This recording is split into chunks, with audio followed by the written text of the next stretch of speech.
Dia tidak mungkin berbohong karena saya sudah di kamar. Begitu saya dialog dengan istrinya, beliau dari tempat tidur langsung menyapa saya. Selamat pagi Pak Fadlan. Saya menyapa pagi. Saya merapat ke tempat tidur dan salaman dengan beliau dan saya bilang, subhanallah, alhamdulillah, hari ini Bapak Pendeta saya dapat rahmat dari Allah Subhanahu wa ta'ala, karena saya sudah cari Bapak 2 bulan 3 hari. Sebenarnya Bapak ini tidak sakit, tapi selama 2 bulan 3 hari Bapak ini menjadi pembohong, sehingga Allah kasih sakit supaya saya ketemu di sini. Nanti kalau sembuh jangan lagi jadi pembohong. Katanya bicara cinta kasih tapi hari-hari berbohong. Saya pamit pulang.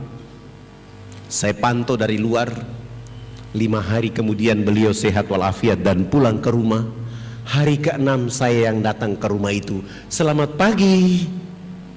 Beliau bersama istri dan 7 anak membuka pintu dan mempersilahkan saya masuk ke dalam rumah mereka. Di saat itulah saya mulai berdialog dengan mereka. Subhanallah, dari jam 9 sampai jam 12 Pendeta Alfon bilang sama saya, Pak Fadlan usahakan besok datang lebih pagi lagi. Besok pagi saya datang dari jam 7 sampai jam 12. Saya lanjutkan sholat duhur dan saya dakwah sampai jam 5 sore. Pekerjaan itu saya lakukan 5 hari berturut-turut ke depan. Subhanallah, menjelang hari kelima di waktu asar, beliau dan istri dan 7 anak menyatakan sikap hijrah mengucapkan 2 kalimat syahadat. Begitu beliau masuk Islam, saya mulai mengganti namanya Alfon dengan nama Abu Sofyan. Saya ada sedikit tabungan, saya sewa rumah yang lebih besar dan saya pindahkan mereka untuk menuntun, agar memudahkan saya untuk menuntun mereka baca Quran dan sholat 5 waktu. Alhamdulillah, Abu Sofyan sudah sholat Jumat di masjid, anak-anaknya sudah mulai sholat Jumat di masjid. Tapi pada saat hari Minggu pagi, orang masih menunggu dia di gereja dari jam 6 pagi sampai jam 11 siang. Tidak mungkinlah karena sudah jadi Abu Sofyan. Ributlah Jayapura, akhirnya Fadlan ditahan tanpa proses BAP untuk masuk penjara selama 3 bulan. Alhamdulillah, saya menikmati 3 bulan selesai, saya keluar. Saya instruksikan kepada Paradise supaya kami menuju ke kampung ini. Kampung ini dari Jayapura kurang lebih 179 km. Begitu kami mau sampai ke kampung ini, ternyata sudah ada informasi tentang saya. Saya turun dari kendaraan, kepala suku di kampung itu langsung menyambut saya dengan tombak di betis kaki kiri saya, sehingga saya terjatuh. Teman-teman saya mencabut tombak itu dan larikan saya kembali ke rumah sakit, dan saya harus menginap di rumah sakit selama 3 bulan. Alhamdulillah, setelah sehat walafiat, saya bilang sama Paradise, ayo kita kembali lagi ke kampung ini. Begitu kami datang ke kampung itu, subhanallah, kepala suku yang 3 bulan silam melukai kaki saya justru jatuh sakit. Saya bilang sama Paradise, kita bawa kepala suku, istri dan anaknya, kita bawa ke rumah sakit, kita rawat dia di rumah sakit. Alhamdulillah, sampai di rumah sakit kami rawat dia selama 2 minggu. Di rumah sakit dia sehat walafiat. Sesudah itu kami antar kembali ke kampung halamannya. 1 minggu kemudian kami kembali ke kampung ini. Beliau bersama keluarga dan 15 kepala keluarga pun hijrah mengucapkan 2 kalimat syahadat. Akhirnya Fadlan harus ditahan untuk masuk penjara tanpa proses BAP selama 6 bulan. Alhamdulillah, menikmati 6 bulan itu selesai. Saya keluar, tetap saja saya berdakwah di Jayapura. Subhanallah, ada 30 kepala keluarga pun hijrah mengucapkan 2 kalimat syahadat. Ribut lagi Jayapura, saya harus ditahan lagi untuk masuk penjara selama 9 bulan. Alhamdulillah, saya menikmati 9 bulan itu dengan happy, senang hati. Hari terakhir dari bulan ke-9 saya keluar. Orang yang menangkap saya di 3 bulan yang pertama, 6 bulan yang kedua, dan 9 bulan yang ketiga itu dia datang. Dia buka gembok penjara itu dan dia maki-maki saya di sana. Ruangan ini tidak ada orang lain yang masuk kecuali Anda. Kenapa Anda tidak takut dengan penjara ini? Tiap bulan, tiap minggu tidak ada orang lain kecuali Anda. Saya jawab beliau, "Abang, saya bukan maling, saya bukan pemberontak, saya bukan pembunuh. Saya hanya ingin mencerdaskan orang-orang di negeri ini agar pasti tunduk kepada Allah dan pasti mengikuti Rasulullah Muhammad SAW. Tidak apa-apa abang menangkap saya, tidak apa-apa. Tapi abang ingat, esok lusa abang akan ditangkap oleh Allah dan disiksa oleh Allah habis-habisan karena abang salah menangkap orang." Bahasa saya ini membuat dia ketakutan dan dia bilang sama saya, "Jangan kau kasih takut-takut saya."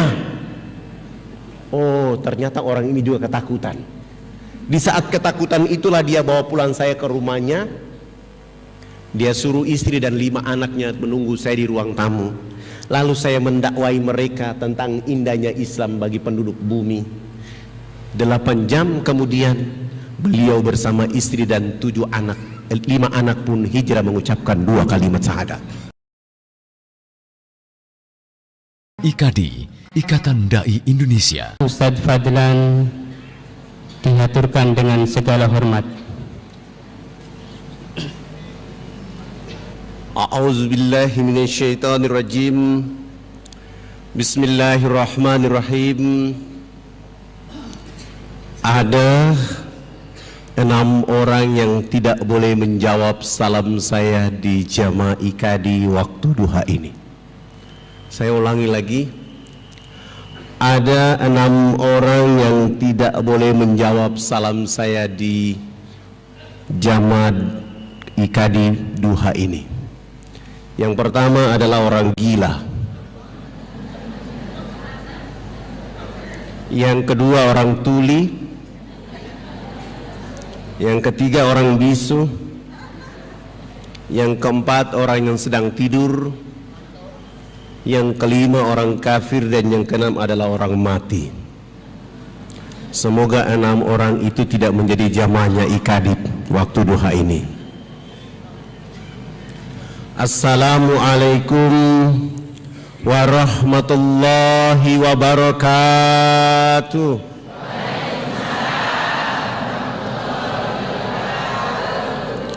Innal hamdalillah nahmaduhu wa nasta'inuhu wa nastaghfiruh wa na'udzu billahi min sururi anfusina wa min sayyiati a'malina.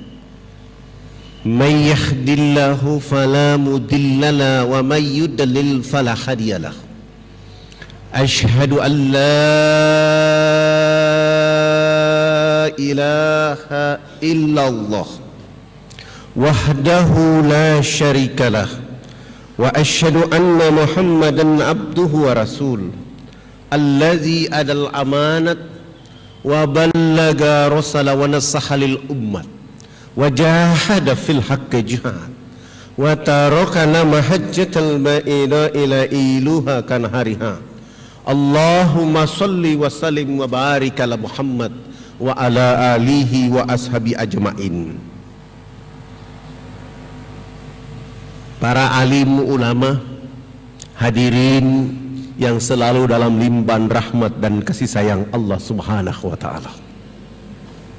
Alhamdulillah, rasa syukur selalu hadir bersama jiwa raga kita untuk memuji Allah Tabaraka wa taala atas segala limpahan rahmat dan kasih sayang, sehingga kita mampu menggerakkan jiwa raga kita untuk duduk di majelis ini. Semoga duduknya kita di majelis ini seperti kita sedang duduk di dipan-dipan surganya Allah Subhanahu wa taala. Rasulullah Muhammad sallallahu alaihi wasallam menyampaikan pengumuman untuk penduduk akhir zaman, sebagaimana disampaikan dan diumumkan oleh Ibnu Mas'ud. Apabila di sebuah komunitas, sebuah kampung, sebuah negeri mereka diundang untuk menghadiri sebuah majelis taklim, sebuah kajian Islam, Ketika undangan itu tiba di rumah mereka, mereka membaca undangan itu dalam keadaan happy, senang dan bahagia. Dan ketika jadwal itu pengajian, mereka berlapang-lapang mengayun langkah kaki kanannya memenuhi undangan itu. Menurut Rasulullah SAW, ayunan langkah kaki kanannya diangkat derajat oleh Allah Subhanahu wa taala. Tidak saja langkah kaki kanan, di saat yang bersamaan mereka juga berlapang-lapang mengayun langkah kaki kirinya memenuhi undangan itu. Ayunan langkah kaki kirinya mampu menggugurkan dosa-dosa bergantungan pada jiwa dan raga mereka. Setelah mereka tiba di majelis itu, mereka tidak duduk berkesendirian, melainkan mereka ditemani dengan 70.000 malaikat. Tidak saja ditemani dengan 70.000 malaikat, melainkan 70.000 malaikat sibuk di dalam majelis itu menyebut-nyebut nama mereka yang hadir ke hadapan Allah Subhanahu wa taala. Maka alhamdulillahi rabbil alamin, pujian hanya kepada Allah, sanjungan hanya kepada Allah, membesarkan nama Allah dan merendahkan serta menghinakan diri kita, karena kitalah hamba yang bergantung kepada Allah semata. Salam teriring salawat kepada Rasul Muhammad sallallahu alaihi wasallam. Dengan perjuangan dakwanya sehingga hari ini kita semua dalam keadaan Islam. Walau kita tidak menatap wajah Rasulullah, tidak mendengar kata-kata langsung dari Rasulullah Muhammad sallallahu alaihi wasallam, tidak duduk dengan Rasulullah Muhammad sallallahu alaihi wasallam, tetapi warisannya Rasulullah SAW membuat kita mampu berbondong-bondong, berduyung-duyung, berduduk, bersilaturahmi, bertahan di majelis-majelisnya Allah Subhanahu wa taala. Semoga ini terus hadir pada jiwa dan raga kita di setiap waktu, dengan harapan ridha dan rahmat Allah menyertai perjalanan hidup kita, dan kelak nanti bersama rahmat Allah dan safahnya Rasulullah Muhammad SAW. Jamaah yang dirahmati oleh Allah Subhanahu wa taala, alhamdulillah hari ini saya hadir kembali di tempat ini karena waktu yang lalu saya tiba terlambat sehingga para jamaah tidak mendengar ceramah saya yang tuntas. Tapi pada hari ini saya mulai kembali dari awal, bahwa pada tahun 78 itu saya hijrah dari Fakfak. Ketika saya hijrah dari Fakfak, waktu itu rambut saya kayak pohon beringin, kribo. Pasang kembali. Waktu saya tiba di pelabuhan Makassar, saya bertemu orang Bugis Makassar. Waktu itu saya menyapa mereka dengan kata-kata Assalamualaikum warahmatullahi wabarakatuh. Saya berasal dari Fakfak di sini. Ketika saya menyapa orang di pelabuhan Bugis Makassar, waktu itu tidak ada satupun yang mau membalas salam saya. Bahkan ada sebagian orang Bugis Makassar ketika melihat rambut saya, mereka bilang, orang Islam macam apa rambutnya kayak begini. Ketika saya sholat subuh, di saat saya wudhu sampai sholat sunat, saya diawasi oleh pengurus masjid. Jangan-jangan ini misionaris yang berpura-pura masuk di masjid kita. Masuk duhur pun saya diawasi, dan itu berulang-ulang beberapa hari. Tetapi ketika saya mengikuti mata kuliah agama Islam di Fakultas Ekonomi, sebuah perguruan terkemuka, begitu saya masuk kuliah, di ruangan itu semua orang gagah, ganteng, cantik. Saya yang mengotori ruangan mata kuliah agama Islam waktu itu. Ketua jurusan berdiri dan menyampaikan kepada dosen mata kuliah agama Islam agar saya segera diusir. Tiba-tiba dosen mata kuliah agama Islam masuk di ruangan mata kuliah agama Islam dan menyampaikan pengumuman, yang merasa bukan Islam silakan keluar karena hari ini mata kuliah agama Islam. Saya tidak mungkin keluar.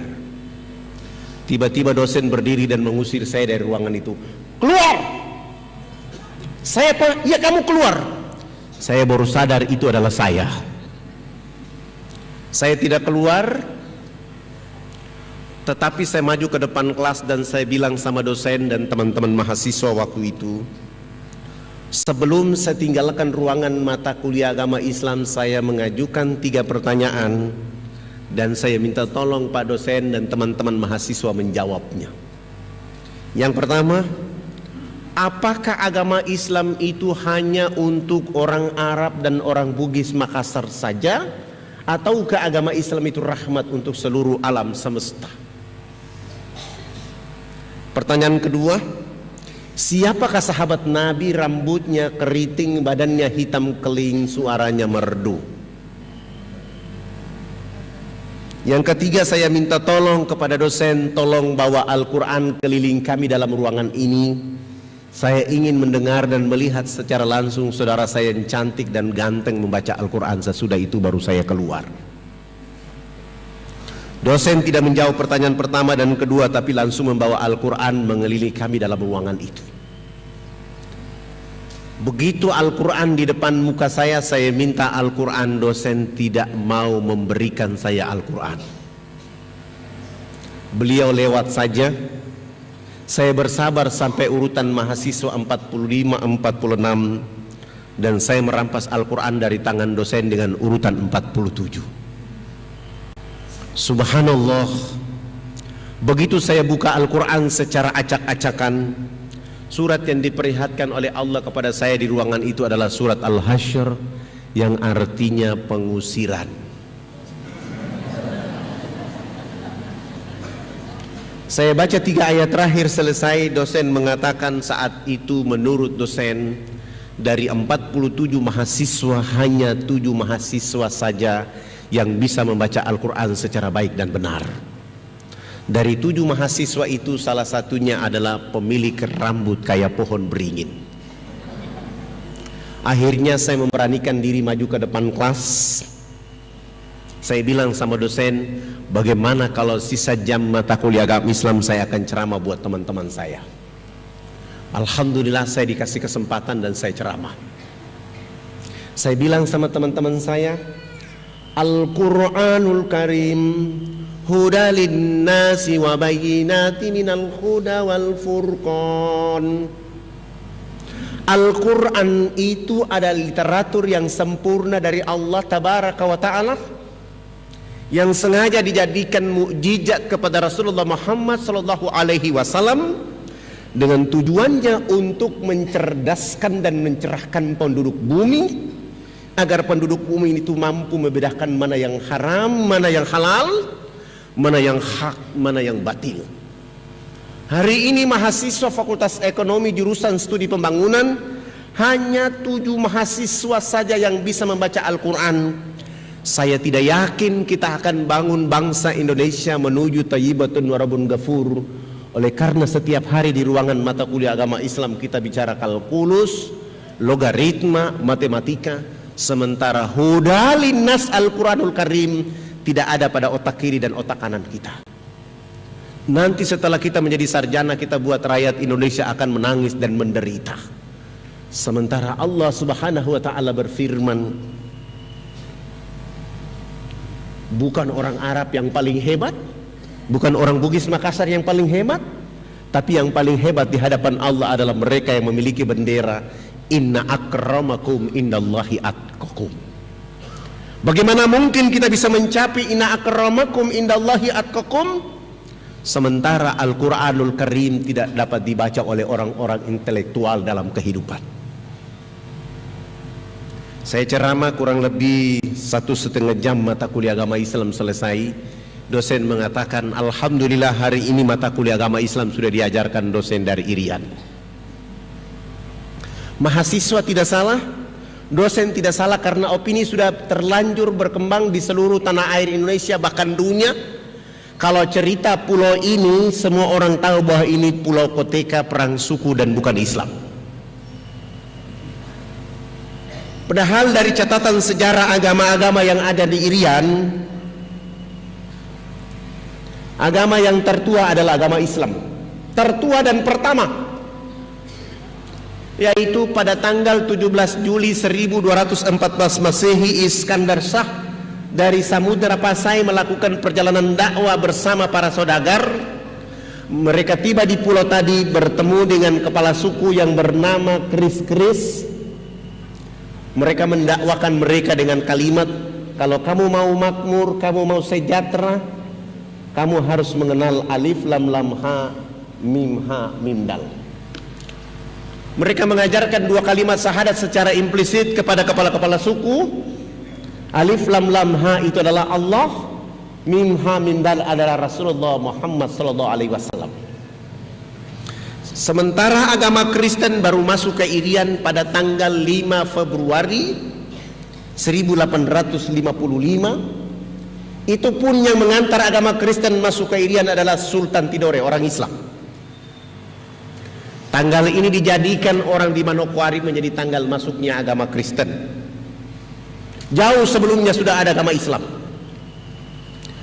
Dari perjalanan dakwah menghasilkan 12 kerajaan Islam yang diperkuat oleh para dai. Alhamdulillah, ketiga tokoh ini, Agus Salim, Muhammad Rum dan Soekarno, ketika ditangkap Belanda dibuang ke Digul, mereka mulai memberi petunjuk kepada orang-orang Muslim yang ada di Merauke, di Digul, dan orang-orang tua yang ada di sana mengatakan bahwa ini negeri Muslim, maka segera mengembalikan dia dalam bingkai negara kesatuan Republik Indonesia. Alhamdulillah, nama Irian ada 3. Yang pertama adalah Nuwar, negeri yang menyimpan cahaya rahasia. Nuwar, nama ini identik dengan perkembangan dan majunya agama Islam pada saat itu.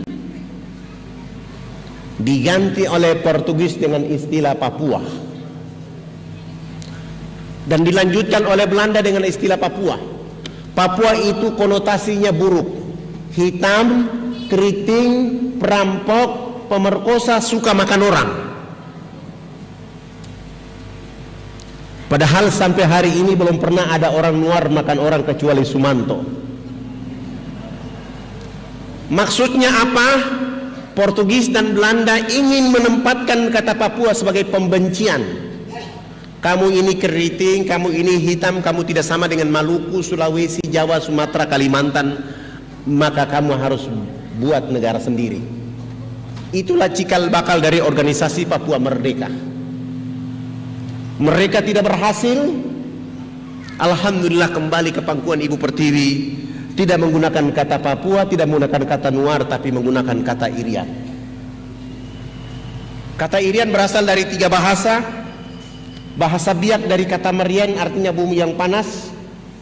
Bahasa Irarutu dari kata Iriano, daratan yang luas. Pada tahun 1517 Masehi, Ibnu Battuta sampai di Merauke, melihat sebagian orang telanjang, dia menyebutnya Urian. Merien, Iriano dan Urian disepakati pada konferensi Malino tahun 63 di Makassar menggunakan kata Irian ditambah kata Barat menjadi Irian Barat dan berubah menjadi Irian Jaya. Kata Irian itu artinya ikut Republik Indonesia anti Nederland. Alhamdulillah, Irian tanpa Indonesia bukan Irian, dan kalau Indonesia tidak ada Irian, dia bukan Indonesia, dia menjadi satu kesatuan. Dia harus menjadi satu kesatuan yang berusaha untuk membangun masyarakat bangsa Indonesia dengan Islam yang kuat, dan pada akhirnya menghasilkan kekuatan bangsa yang tangguh oleh karena dengan taat kepada Allah Subhanahu wa taala. Alhamdulillah, Fadlan selesai kuliah dan pulang tidak langsung ke Fakfak, langsung ke Jayapura. Begitu sampai ke Jayapura, sempat menjadi PNS tapi mengundurkan diri karena dipaksa melakukan sesuatu yang keliru, dan akhirnya saya mengambil keputusan menjadi seorang dai sampai hari ini. Sehingga teman-teman saya mengatakan Fadlan ini sarjana ekonomi yang sesat. karena tidak dipakai untuk membuat ekonomi di Indonesia, justru dipakai untuk berdakwah. Alhamdulillah, dialog saya yang pertama, dakwah yang pertama adalah berdialog dengan seorang pendeta di Jayapura, waktu itu namanya Pendeta Alphonse. Beliau ini berusaha mengusir saya dari Jayapura karena tiap hari saya bicara Islam bagi perkembangan pembangunan dan masyarakat yang ada di Jayapura. Dialog saya pertama setelah sholat duha, saya datang ke rumah beliau. Begitu saya jalan kaki datang ke rumah beliau, beliau sedang lari pagi di halaman rumahnya. Saya percepat langkah untuk bertemu beliau, ternyata beliau melihat saya terlebih dahulu dan beliau lari masuk di dalam rumah. Pintunya dikasih rapat dan saya langsung mengetuk pintu rumahnya di waktu itu. Selamat pagi. Istrinya mengatakan kepada saya, "Pagi, ada apa?" "Ibu, saya mau ketemu Pendeta Alphonse." Istrinya mengatakan, "Mohon maaf, beliau tidak ada di rumah." Dalam hati saya, baru yang tadi lari masuk itu siapa? Saya pulang besok pagi, saya datang lagi, "Selamat pagi." Anak tertuanya mengatakan, "Pagi, ada apa?" "Saya mau ketemu Pendeta Alphonse." Anak tertuanya mengatakan, "Mohon maaf, beliau tidak ada di rumah." Hari ketiga bulan pertama saya datang, "Selamat pagi." Anaknya mengatakan tidak ada di rumah. Hari keempat, "Selamat pagi." Anaknya mengatakan tidak ada di rumah. Hari kelima bulan pertama, "Selamat pagi." Anaknya juga mengatakan tidak ada di rumah. Sampai 1 bulan penuh setiap pagi saya datang ke rumah Pendeta Alphonse. Istri dan anaknya silih berganti menjawab beliau tidak ada di rumah. Bulan kedua hari pertama tetap saja saya datang ke rumah itu. "Selamat pagi." Istrinya menjawab, "Pagi, ada apa?" "Saya mau ketemu Pendeta Alphonse." Istrinya mengatakan, "Mohon maaf, beliau tidak ada di rumah." Hari kedua bulan kedua saya datang, "Selamat pagi." Anaknya mengatakan tidak ada di rumah. Hari ketiga bulan kedua, "Selamat pagi." Anaknya mengatakan tidak ada di rumah. Hari ketiga, "Selamat pagi." Istrinya mengatakan tidak ada di rumah. Hari keempat, kelima, keenam, istri dan anaknya mengatakan tidak ada di rumah. Sampai hari ke-15, begitu saya belum tiba di rumah mereka, istri dan anak pendeta sudah menunggu saya di depan rumah mereka. Begitu saya bilang selamat pagi, mereka mengancam saya di sana. "Bapak ini tidak bosan tiap pagi datang ke rumah kami. Kami sudah bilang beliau tidak ada di rumah, Bapak masih saja datang ke rumah kami." Besok hari ke-16 tetap saja saya datang ke rumah itu. "Selamat pagi." Istrinya keluar dari dalam rumah dengan muka yang bengkak melihat wajah saya, mengatakan tidak ada di rumah. Hari ke-17 bulan kedua sampai 2 bulan penuh kita tidak ketemu dengan Pendeta Alphonse kecuali jawaban istri dan anaknya tidak ada di rumah. Hari ketiga bulan pertama saya datang, "Selamat pagi." Istrinya mengatakan tidak ada di rumah. Hari kedua bulan kedua bulan ketiga saya datang, anaknya mengatakan tidak ada di rumah. Begitu hari ketiga bulan ketiga saya datang, "Selamat pagi." Anak tertuanya langsung mengatakan kepada saya, "Mohon maaf Pak Fadlan, tadi malam Bapak jatuh sakit sehingga kami bawa ke rumah sakit." Saya langsung memuji Allah dengan kata-kata Alhamdulillahirabbil alamin. Saya tidak langsung pulang ke rumah, saya langsung menuju rumah sakit. Alhamdulillah tiba di rumah sakit, saya tanya di bagian informasi, benar beliau masuk rumah sakit tadi malam dan nomor kamarnya 48.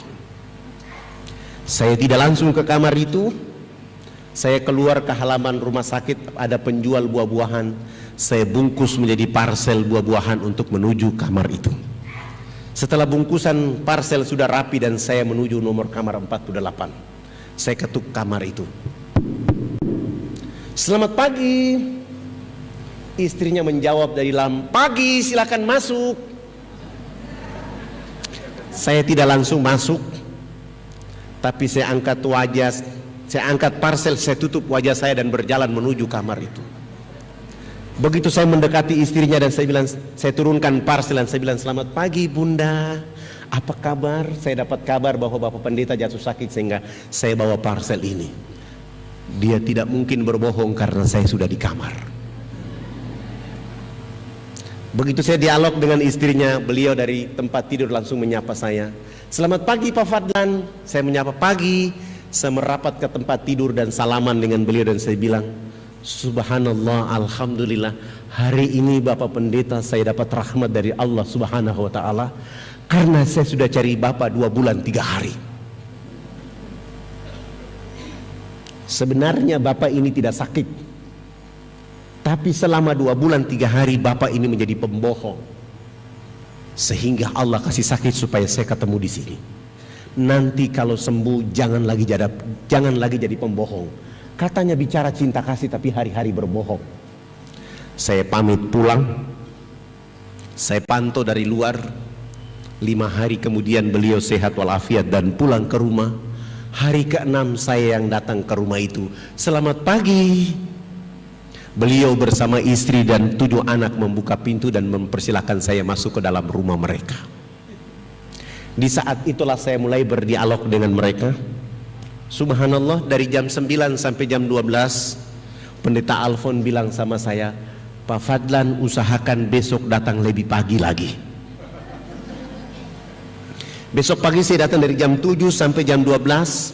Saya lanjutkan sholat duhur dan saya dakwah sampai jam 5 sore. Pekerjaan itu saya lakukan 5 hari berturut-turut ke depan. Subhanallah, menjelang hari ke-5 di waktu asar, beliau dan istri dan 7 anak menyatakan sikap hijrah mengucapkan 2 kalimat syahadat. Begitu beliau masuk Islam, saya mulai mengganti namanya Alfon dengan nama Abu Sofyan. Saya ada sedikit tabungan, saya sewa rumah yang lebih besar dan saya pindahkan mereka untuk menuntun, agar memudahkan saya untuk menuntun mereka baca Quran dan sholat 5 waktu. Alhamdulillah, Abu Sofyan sudah sholat Jumat di masjid, anak-anaknya sudah mulai sholat Jumat di masjid. Tapi pada saat hari Minggu pagi, orang masih menunggu dia di gereja dari jam 6 pagi sampai jam 11 siang. Tidak mungkinlah karena sudah jadi Abu Sofyan. Ributlah Jayapura, akhirnya Fadlan ditahan tanpa proses BAP untuk masuk penjara selama 3 bulan. Alhamdulillah, saya menikmati 3 bulan selesai, saya keluar. Saya instruksikan kepada Paradise supaya kami menuju ke kampung ini. Kampung ini dari Jayapura kurang lebih 179 km. Begitu kami mau sampai ke kampung ini, ternyata sudah ada informasi tentang saya. Saya turun dari kendaraan, kepala suku di kampung itu langsung menyambut saya dengan tombak di betis kaki kiri saya, sehingga saya terjatuh. Teman-teman saya mencabut tombak itu dan larikan saya kembali ke rumah sakit, dan saya harus menginap di rumah sakit selama 3 bulan. Alhamdulillah, setelah sehat walafiat, saya bilang sama Paradise, ayo kita kembali lagi ke kampung ini. Begitu kami datang ke kampung itu, subhanallah, kepala suku yang 3 bulan silam melukai kaki saya justru jatuh sakit. Saya bilang sama Paradise, kita bawa kepala suku, istri dan anaknya, kita bawa ke rumah sakit, kita rawat dia di rumah sakit. Alhamdulillah, sampai di rumah sakit kami rawat dia selama 2 minggu. Di rumah sakit dia sehat walafiat. Sesudah itu kami antar kembali ke kampung halamannya. 1 minggu kemudian kami kembali ke kampung ini. Beliau bersama keluarga dan 15 kepala keluarga pun hijrah mengucapkan 2 kalimat syahadat. Akhirnya Fadlan harus ditahan untuk masuk penjara tanpa proses BAP selama 6 bulan. Alhamdulillah, menikmati 6 bulan itu selesai. Saya keluar, tetap saja saya berdakwah di Jayapura. Subhanallah, ada 30 kepala keluarga pun hijrah mengucapkan 2 kalimat syahadat. Ribut lagi Jayapura, saya harus ditahan lagi untuk masuk penjara selama 9 bulan. Alhamdulillah, saya menikmati 9 bulan itu dengan happy, senang hati. Hari terakhir dari bulan ke-9 saya keluar. Orang yang menangkap saya di 3 bulan yang pertama, 6 bulan yang kedua, dan 9 bulan yang ketiga itu dia datang. Dia buka gembok penjara itu dan dia maki-maki saya di sana. Ruangan ini tidak ada orang lain yang masuk kecuali Anda. kenapa Anda tidak takut dengan penjara ini? Tiap bulan, tiap minggu tidak ada orang lain kecuali Anda.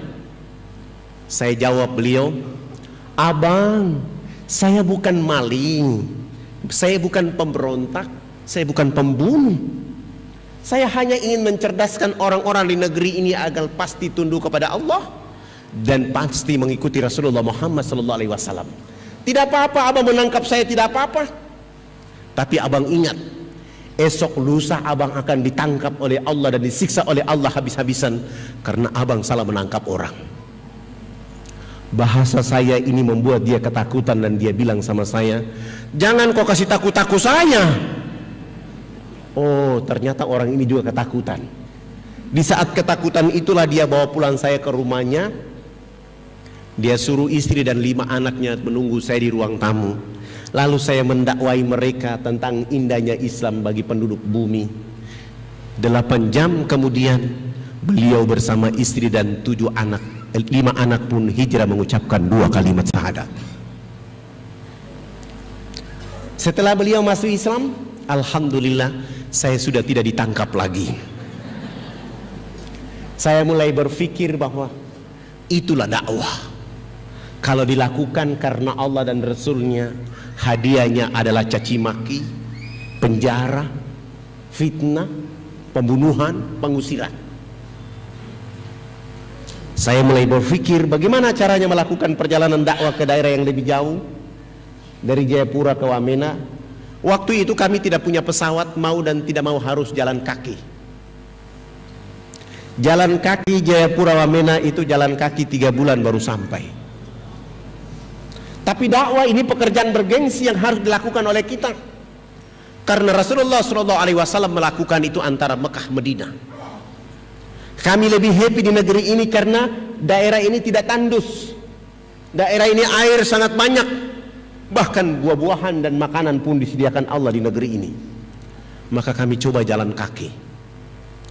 Kami baru jalan kaki 1 bulan, teman-teman saya 19 orang itu energinya habis. Mereka merasa kelelahan dan mereka bilang sama saya, Ustadz, kalau kita memaksa diri sampai ke Wamena, kita belum berdakwah, kita sudah dibunuh oleh orang, kita sudah diancam. Bagaimana lagi kalau kita kembali ke Jayapura? Akhirnya kami kembali ke Jayapura, perjalanan pergi dan pulang 2 bulan tidak ada dakwah. Bagaimana caranya bisa sampai ke Wamena? Saya mulai pergi ke kantor desa, membawa foto kami ukuran 2x3 dan mengganti nama-nama kami. Yang nama Zainuddin saya ganti dengan nama Paulus. Yang nama Abidin saya ganti dengan nama Wilhelmus. Yang nama Fadlan saya ganti dengan nama Leo. Yang nama Ibrahim saya ganti dengan nama Abraham. Dengan cara itu kami membeli tiket pesawat misionaris. Dan alhamdulillah kami 20 orang bisa berangkat. Sebelum berangkat modal dakwah kami adalah menyediakan sabun mandi 7 karton, sampo 7 karton, odol, sikat gigi dan pakaian layak pakai 7 karung. Besok paginya kami terbang jam 8 pagi dan tiba di Wamena. Alhamdulillah kami sampai di sana, kami turun. Kami berjumpa dengan saudara-saudara kami di sana, tapi sayang mereka semua dalam keadaan telanjang. Mohon maaf, ini bukan porno, mereka dalam keadaan seperti ini. Seperti ini. Seperti ini. Seperti ini. Saya mulai bilang sama para dai, 1 minggu pertama kita tidak boleh berdakwah. Kita harus melakukan hubungan sosiologis dengan mereka, membangun interaksi dengan mereka agar kita akan tahu siapa mereka dan mereka akan mengerti siapa kita. Alhamdulillah, begitu 1 minggu kami sudah dekat dengan mereka dan saya mengajukan pertanyaan, kenapa sampai kalian telanjang seperti begini? Mereka menjawab, kami dilarang oleh gereja dan misionaris tidak boleh pakai baju. Kami hanya boleh pakai pakaian seperti ini atas nama kebudayaan. Tidak saja mereka telanjang, tapi mereka juga bau badan yang sangat tidak enak. Kenapa bau badan tidak enak?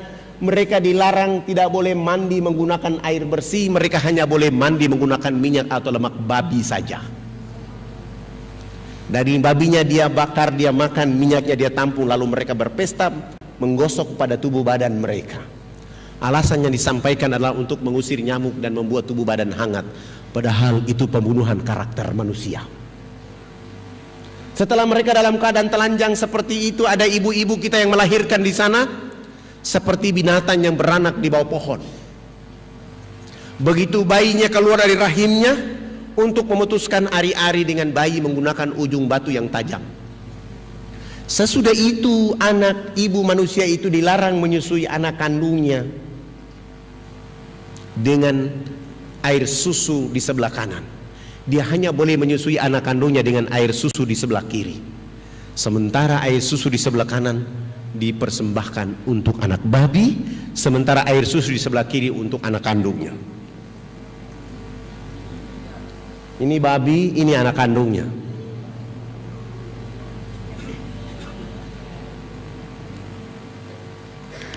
Ada apa bagi masyarakat yang ada di pedalaman? Menurut misionaris, orang Irian harus tetap bodoh, tertinggal, terbelakang.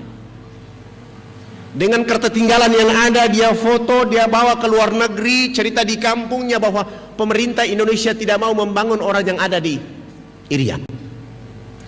Di sisi lain, dia masuk ke pedalaman dengan pesawat-pesawat ini memprovokasi orang di pedalaman untuk membenci NKRI. Maka saya bilang sama para dai, tidak ada jalan lain untuk merubah masyarakat yang ada di pedalaman-pedalaman kecuali dakwah. Dan tidak ada agama lain yang bisa melakukannya kecuali Islam. Islam yang bisa membuat orang berperadaban, dan Islam yang membuat orang menjadi beradab. Bagaimana cara dakwanya? Telah jelas dalam surat 16 ayat 125. Surat An-Nahl, Allah ingatkan kita, ud'u ila sabili rabbil hikmah wal mau'izatil hasanah. Serulah manusia ke jalan agama Tuhanmu dengan arif, bijaksana, penuh hikmah. Saya mulai mentadaburi ayat ini dengan menggunakan sabun mandi. Minggu kedua, hari pertama saya mulai bawa kepala sukunya ke sungai. Sampai ke sungai, saya bilang kepala suku, kotekanya dibuka dulu. Setelah kotekanya dibuka, kami 20 orang bersama kepala suku jebur masuk dalam sungai. Begitu jebur masuk dalam sungai, selesai kami naik dan saya bilang sama para dai, silakan berdiri di depan dan saya di belakang mereka dan kepala suku di samping kanan saya. Dan saya mulai mengambil satu sabun, saya berikan kepada kepala suku. Saya bilang sama kepala suku, Bapak ikut gerakan kami. Begitu kami gosok sabun di sebelah kanan, kepala suku ikut gosok sabun di sebelah kanan. Kami gosok sabun di sebelah kiri, kepala suku ikut gosok sabun di sebelah kiri. Tubuh badan kami sudah penuh dengan busa sampo. Saya ambil sabun dari tangan kepala suku, saya ganti dengan sampo. Saya kasih beliau satu botol, lalu kami siram di rambut kami. Kepala suku ikut siram sampo di rambut. Rambut kami orang Irian itu kalau belum kena air dengan sampo, itu rambut tenang-tenang saja. Begitu kepala suku dia siram sampo dan keramas, rambut keribu keriting itu dia mekar kayak bunga yang berkembang. Sehingga busa sampo itu makin tinggi. Begitu makin tinggi, jatuh kena hidung kepala suku. Dia mencium harum dari sampo, langsung pergi, tidak mau lagi bilas dengan air. Begitu dia jalan, para dai mengatakan, Bapak kepala suku harus disiram dengan air. Beliau mengatakan, tidak anak, ini wangi. Rupanya selama hidupnya baru pertama mencium bau harum. 6 hari berturut-turut kepala suku ini mandi tidak pernah bilas dengan air. Di hari ke-6 begitu dia datang bersama kami jebur ke dalam sungai, gosok sampo, gosok sabun, sesudah itu dia pakai koteka, kelihatan kayak kuntilanak yang berjalan. Busa berjalan itu kena matahari dan angin sehingga kering di tubuh badan. Kepala suku langsung ke kebun bekerja seperti biasa seorang petani. Jam 2 siang dia pulang ke rumah. Perjalanan pulang ke rumah Allah turunkan rahmat berupa hujan kena di tubuh badan. Busa sampo dan sabun yang tadi kering itu muncul kembali. Beliau gosok-gosok sampai busa sabun itu hilang, busa sampo itu hilang. Allah ganti dengan kesegaran jasmani. Kepala suku ini tiba di rumah tidur dari jam 3 sore sampai jam 9 pagi hari berikutnya. IKADI, Ikatan Dai Indonesia. Beliau gosok-gosok sampai busa sabun itu hilang, busa sampo itu hilang. Allah ganti dengan kesegaran jasmani. Kepala suku ini tiba di rumah tidur dari jam 3 sore sampai jam 9 pagi hari berikutnya. Pagi-pagi kami datang ke rumahnya, langsung kepala suku angkat bicara. Anak, mandi yang benar itu yang anak ajarkan. Bapak kemarin dimandikan oleh Tuhan Sang Pencipta sehingga Bapak tidur menjadi enak. Selama ini Bapak belum pernah tidur enak seperti ini. Oh, bagaimana kalau pagi ini Bapak ikut mandi? Beliau dengan senang hati ikut kami ke sungai. Hari itu baru dia mandi, resmi bilas, naik tidur dari jam 9 pagi sampai jam 3 sore hari itu. Setelah dia bangun tidur, di sana ada kecerdasan dan pencerahan. Dia mulai ceramah kepada 28 titik kampung adat beliau. Besok pagi yang berkumpul di lapangan dekat sungai itu sebanyak 3.712 orang. Laki, perempuan, tua, muda, besar, kecil dalam keadaan koteka seperti tadi datang untuk mengikuti pelajaran mandi menggunakan sabun mandi. Karena kami bawa sabun hanya 7 karton, tidak cukup, terpaksa satu sabun dibagi 4, dan kami memulai pelajaran mandi kepada saudara-saudara kita di sana.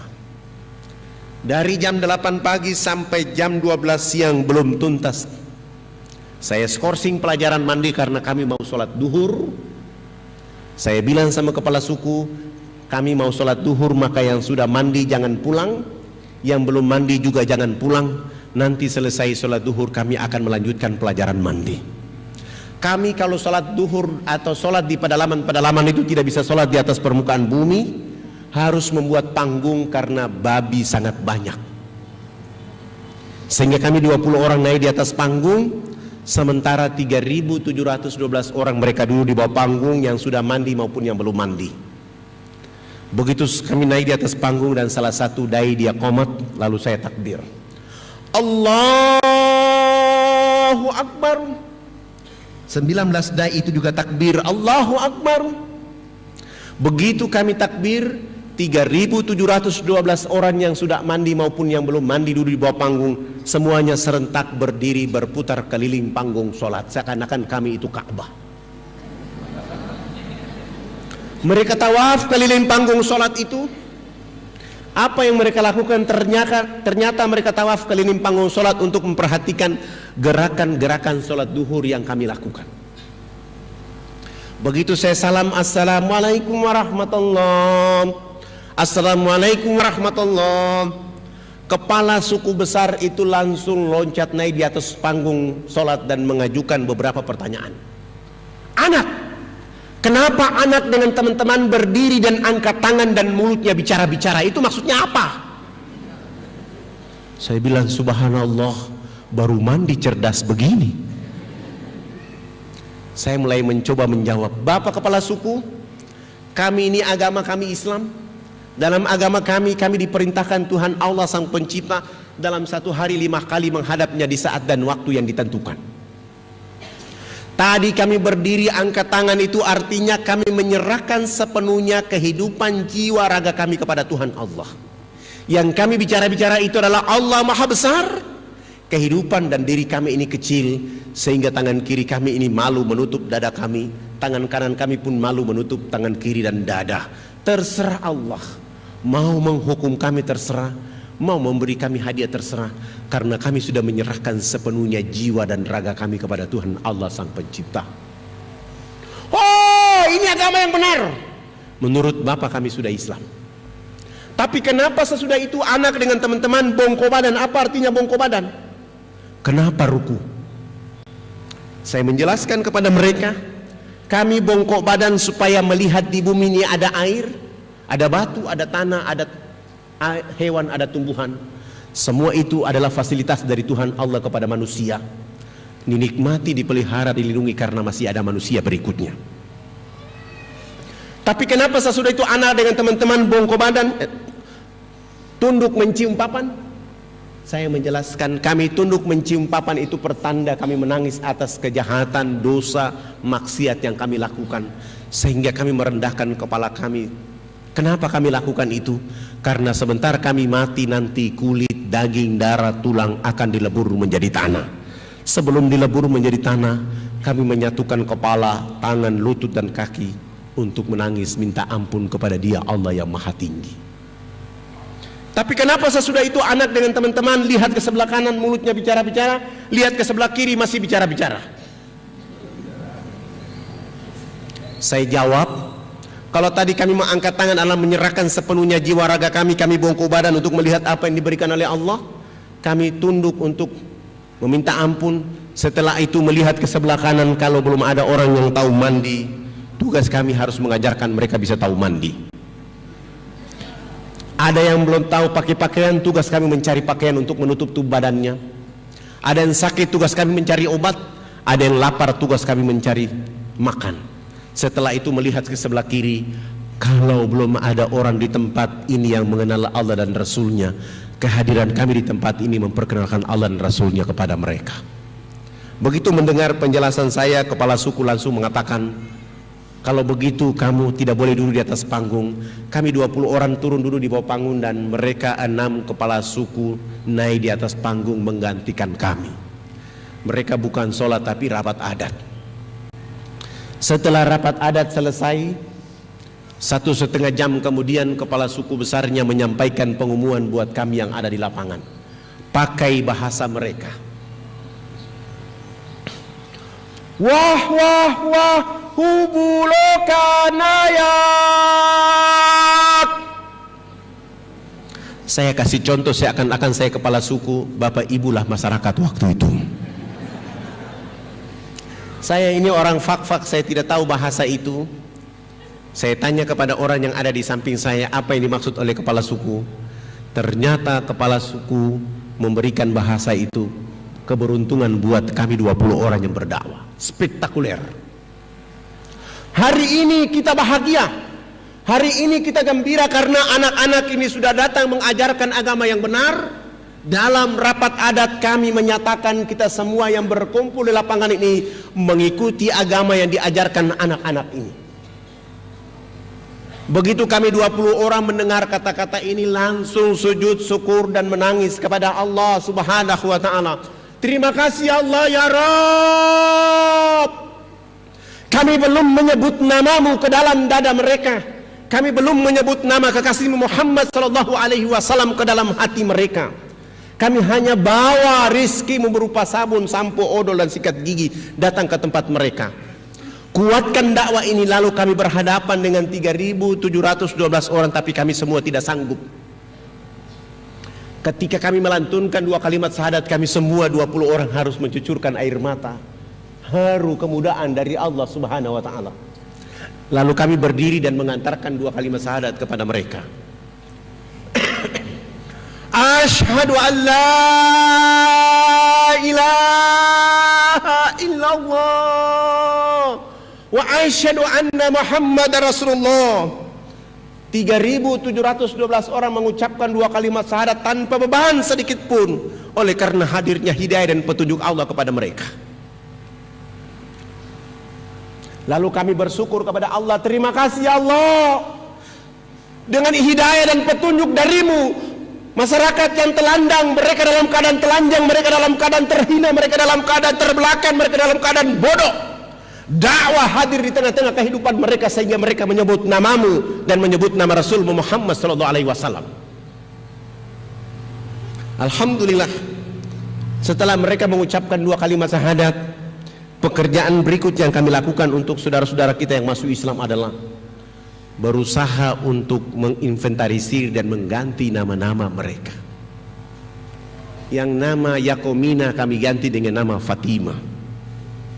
Yang nama Wilhelmina kami ganti dengan nama Maisarah. Yang nama Yakobina kami ganti dengan nama Khadijah. Yang nama Paulus kami ganti dengan nama Abidin. Yang nama Yohanes kami ganti dengan nama Abu Bakar. Yang nama Wilhelmus kami ganti dengan nama Zainuddin. Itulah nama-nama yang paling layak kepada saudara-saudara kita masuk Islam. Sebab sangat lucu kalau ada orang Irian masuk Islam, dikasih nama dia, rambutnya keriting, badannya hitam keling, dipanggil Subagio. Tidak layak kalau orang Irian rambut keriting hitam dipanggil Subagio. Atau dia masuk Islam rambutnya keriting, badannya hitam keling, dipanggil Sutrisno. Tidak cocok. Atau dia masuk Islam rambutnya keriting, badannya hitam keling, dipanggil Cecep. Tidak cocok. Tapi Abidin, Ibrahim, Muhammad Nasir insya Allah cocok. Setelah mengganti nama-nama mereka, pekerjaan berikut yang kami lakukan adalah melakukan hitanan massal mulai dari umur 7 bulan sampai umur 63 tahun.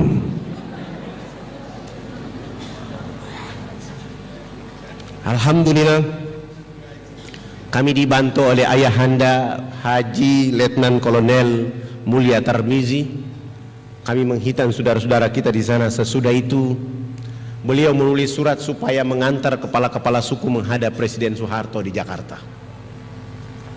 Alhamdulillah, kepala-kepala suku ini sudah pakai celana panjang, sudah pakai kemeja, bahkan sudah pakai jas, tetapi belum bisa pakai sepatu. Karena ukuran kakinya waktu itu nomor 47. Tidak ada jenis sepatu itu, terpaksa kami menggunakan sendal jepit kelebihan tumit. Naik pesawat Wamena Jayapura, Jakarta, Makassar. Saya bawa mereka keliling kota Makassar melihat pembangunan di Makassar. Sesudah itu kami melanjutkan perjalanan ke Jakarta. Alhamdulillah, tiba di Jakarta malam hari. Kami turun dan menuju Wisma Haji Jalan Jaksa, Jakarta Pusat. Perjalanan itu kepala suku melihat lampu kedap-kedip warna-warni. Kepala suku mengeluarkan kepalanya dari dalam mobil melihat di luar, lalu beliau bicara, Presiden macam apa hanya bangun Makassar, Presiden macam apa hanya bangun Makassar. Saya bilang sama beliau, nanti kita ketemu Presiden baru Bapak bicara begitu. Maksud saya nggak usah ribut dalam mobil. Setibanya di Wisma Haji kami tidur, bangun pagi sholat subuh. Sesudah itu mandi, sarapan dan menuju ke istana. Alhamdulillah, Pak Harto berkenan menerima kami, tapi ditunda, dipindahkan dari istana ke rumahnya di Jalan Cendana. Kami kembali ke Wisma Haji istirahat. Selesai sholat asar hari itu menuju rumah Pak Harto di Cendana. Begitu kami datang, kepala negara berdiri di depan rumahnya menyambut kehadiran kepala-kepala suku sambil salaman dan berpelukan. Senyum ciri khas dari Pak Harto kepada mereka. Sesudah itu kami dibawa masuk ke ruang tamu, dikasih makan, dikasih minum, dikasih oleh-oleh oleh Pak Harto. Dan Pak Harto minta supaya kepala suku besarnya konferensi pers. Lalu kepala suku besar konferensi pers, Bapak tidak pantas jadi presiden. Presiden macam apa hanya bangun Makassar, presiden macam apa hanya bangun Jakarta. Pemilu nanti saya akan bicara supaya Haji Muhammad Soeharto tidak boleh lagi dipilih jadi presiden. Kepala suku ini bicara pakai bahasa Wamena, Pak Harto juga tidak tahu. Karena kepala suku ini bersemangat, Pak Harto memiliki positive thinking dan minta diterjemahkan. Dan saya harus menggunakan siasa menerjemahkan bahasa ini. Dan saya mulai menerjemahkan. Bapak Presiden yang terhormat, hari ini kepala-kepala suku sungguh bahagia bisa bertemu dengan Bapak Presiden. Dan kepala suku menyatakan bahwa Haji Muhammad Soeharto layak jadi Bapak Pembangunan Nasional. Dengan cara inilah Pak Harto langsung menelpon Menteri Agama, kepala-kepala suku ikut diberangkatkan haji pada tahun itu juga. Dengan cara itu Pak Harto menelpon Menteri Sosial, kami dibantu 417 unit rumah layak huni. Dengan cara itu Pak Harto menyumbang 1000 karung pakaian serba baru, 600 karton sampo, 600 karton odol, sikat gigi, dan dakwah Jakarta Wamena tidak boleh menggunakan kapal laut tapi menggunakan pesawat Hercules dari Halim Perdana Kusuma. Dan beliau juga menyumbang 28 masjid kepada 28 kampung yang masuk Islam di saat itu. Alhamdulillah, perjalanan dakwah terus hidup.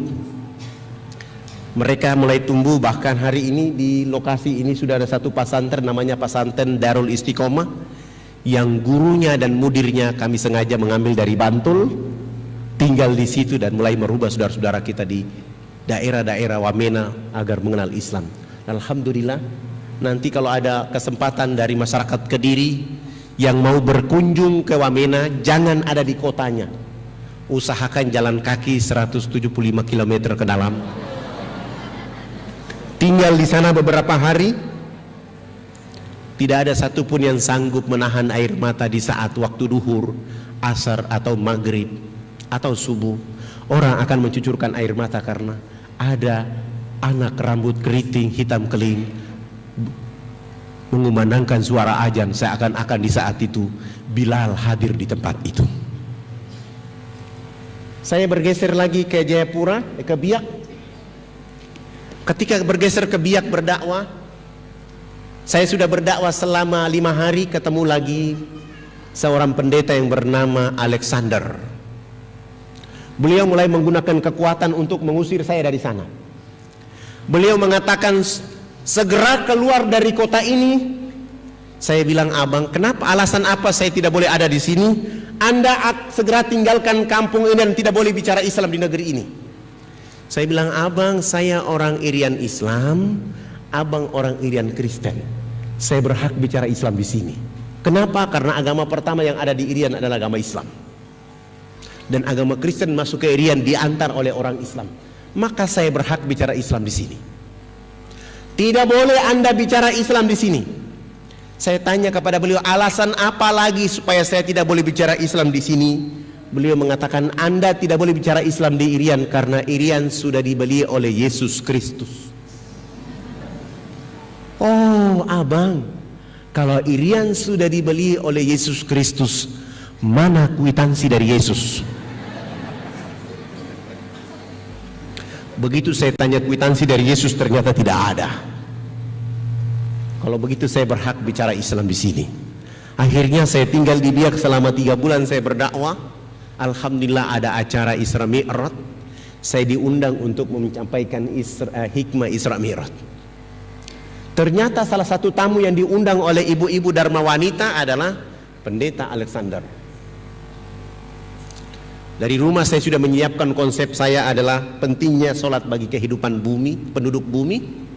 Begitu saya naik di atas mimbar, saya lihat ternyata di bawah ada Pendeta Alexander dan saya mulai merubah ceramah saya. Tidak ada agama di muka bumi ini yang diberi peluang dan kesempatan oleh Allah kecuali agama Islam saja. Begitu berartinya peluang dan kesempatan sehingga Allah menghibur kekasihnya Rasul Muhammad sallallahu alaihi wasallam untuk melakukan perjalanan antar bumi dan bumi langit. Kenapa Rasulullah dihibur oleh Allah dengan cara melakukan perjalanan antar bumi? Oleh karena seluruh keturunan Nabi Ibrahim turun ke Palestina, hanya satu saja Ismail yang turun ke Mekah. Maka di saat dia sedih, dihibur Allah dengan melakukan perjalanan antar bumi, Mekah Palestina. Dalam perjalanan Mekah, perjalanan bumi itu ada 2 wajah yang tidak boleh dilupakan, dilalaikan, ditinggalkan, didiamkan, yaitu Masjidil Haram dan Masjidil Aqsa. Sesudah itu mulailah dari Masjidil Aqsa ke Sidratul Muntaha. Naik ke Sidratul Muntaha menerima apa? Pintu peluang dan kesempatan. Siapa orang yang tidak sholat subuh, dia telah kehilangan pintu peluang dan kesempatan dari Allah. Siapa orang yang tidak sholat duhur, asar, maghrib, isya, dia telah kehilangan kontrol peluang dan kesempatan dari Allah subhanahu wa ta'ala. Rumah boleh terbakar, harta boleh hilang dan dicuri oleh orang, tetapi sholat 5 waktu tidak boleh, 1 waktu pun tidak boleh ketinggalan. Dan itu hanya ada pada agama Islam saja. Agama lain selalu berkata, Tugas Tuhan menciptakan dunia dan isinya, sesudah itu Tuhan istirahat di surga. Urusan dunia Tuhan tidak boleh ikut campur. Nanti mau masuk surga cukup menyebut nama Yesus, langsung masuk surga, enak aja. Sengaja saya bicara begitu supaya di bawah ini tersinggung. Alhamdulillah, begitu saya turun dari mimbar, beliau mendekati saya dan beliau bilang sama saya, "Pak Ustadz, saya juga hadir." "Oh, mana kwitansi dari Yesus?" Begitu saya tanya kwitansi, ternyata dia marah. "Pak Ustadz, saya tersinggung dengan ceramah Ustadz tadi. Mohon maaf, ini acara orang Islam, saya tidak ceramah di acara umum. Saya tidak tahu kalau abang ada di sini. Bagaimana kalau kita dialog antar umat beragama?" Saudaraku, abangku, saya orang yang tidak suka dialog antar umat beragama. Kenapa? Saya bawa orang Islam, abang bawa orang Kristen di ruangan, kita berkelahi dan bunuh-bunuhan, saya tidak mau. Boleh dialog dengan saya hanya 4 mata 4 telinga. Dan dialog 4 mata 4 telinga hanya bicara Bible dan Kristen saja. Nanti kalau dialog Bible mengatakan agama Kristen agama yang benar, Pak Pendeta bawa saya ke gereja baptis dan umumkan bahwa Fadlan sudah masuk Kristen. Bagaimana jika Bible memberi isyarat bahwa Islam agama yang benar? Ya, saya juga masuk Islam tapi jangan dibiak. Kami sepakat dan malam itu kebetulan acaranya hari Sabtu sore, langsung beliau sewa hotel. Dan saya sudah kasih satu persyaratan, dialog kita di tempat yang ada AC, ada tempat tidurnya 2 dan tempat dialog harus Bapak yang bayar. Beliau sepakat dan malam itu langsung menyewa hotel. Saya bilang jemput saya selesai sholat Isya. Subhanallah, selesai sholat Isya beliau datang di posko dakwah, bawa mobil Kijang yang bertuliskan Laskar Kristus. Saya bilang ini orang hebat.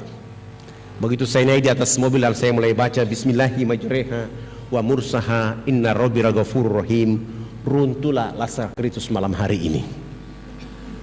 Begitu kami 2 jalan menuju penginapan, saya bilang, "Abang, malam ini saya bahagia karena saya lihat abang jadi muridnya Yesus."